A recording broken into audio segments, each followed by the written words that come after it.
Hey guys, कैसे हैं आप सब। होपफुली आप सब बहुत अच्छे होंगे, खुशी रहिए, अच्छी ही रहिए।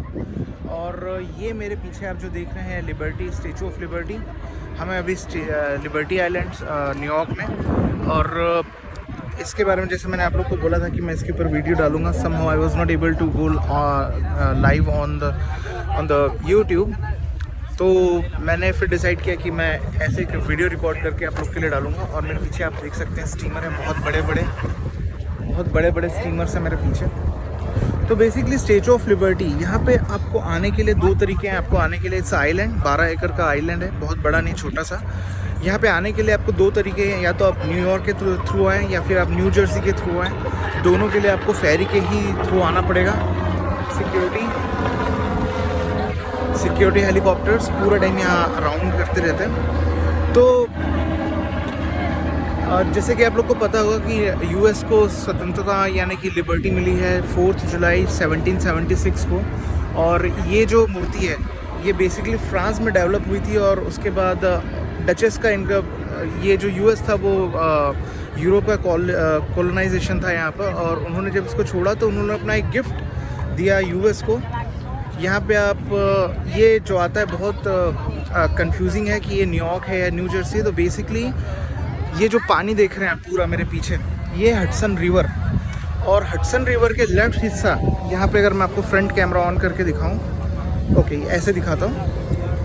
ये हिस्सा, ये बीच का हिस्सा हो गया। इस साइड का हिस्सा न्यू जर्सी और वो है न्यूयॉर्क का वर्ल्ड ट्रेड सेंटर आपको दिख रहा होगा।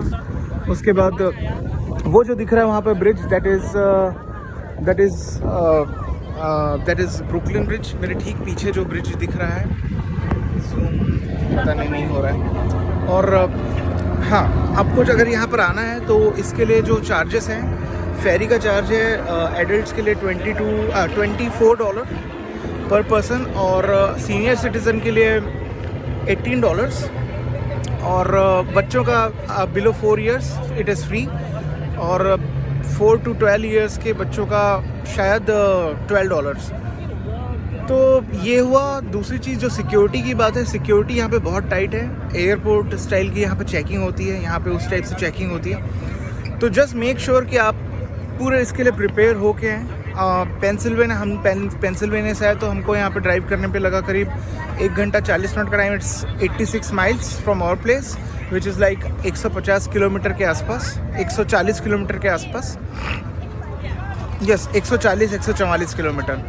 तो ऑल एंड ऑल ये बहुत अच्छा एक्सपीरियंस है, आप लोग ये कर सकते हैं। और वर्ल्ड स्टैचू ऑफ लिबर्टी वैसे ही बहुत फेमस है, पूरी दुनिया में फेमस है। और यहाँ पे आना एक अलग ही एक्सपीरियंस है।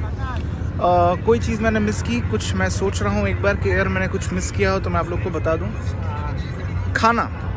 खाना आपको यहाँ का, अगर आपको अमेरिकन खाना खाते हैं तो एक अलग बात है, लेकिन अगर आपको अमेरिकन खाना नहीं पसंद है तो न्यू जर्सी, यहाँ पे आने के ठीक पहले न्यू जर्सी आपको पड़ेगा। तो न्यू जर्सी से आप खाना ले सकते हैं, इंडियन खाना, और आप इजीली वो यहाँ पे लेके आ सकते हैं।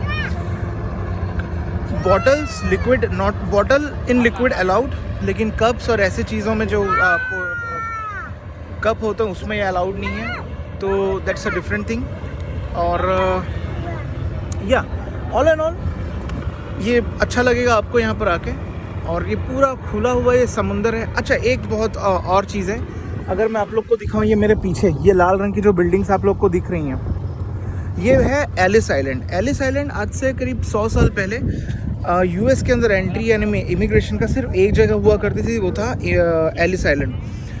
तो जो कोई भी बाहर के लोग हैं, जैसे कि हम लोग यूएस के नहीं हैं, हम लोग इंडिया से हैं। और इंडिया से हम लोगों ने जब यहाँ पे एंट्री की थी तो पोर्ट ऑफ एंट्री पे हमारा इमिग्रेशन हुआ, क्योंकि आज के डेट में चीज़ें बदल चुकी हैं। लेकिन आज से 100 साल पहले जो कोई भी यूएस के अंदर एंट्री करता था, उनकी एंट्री होती थी एलिस आइलैंड के थ्रू।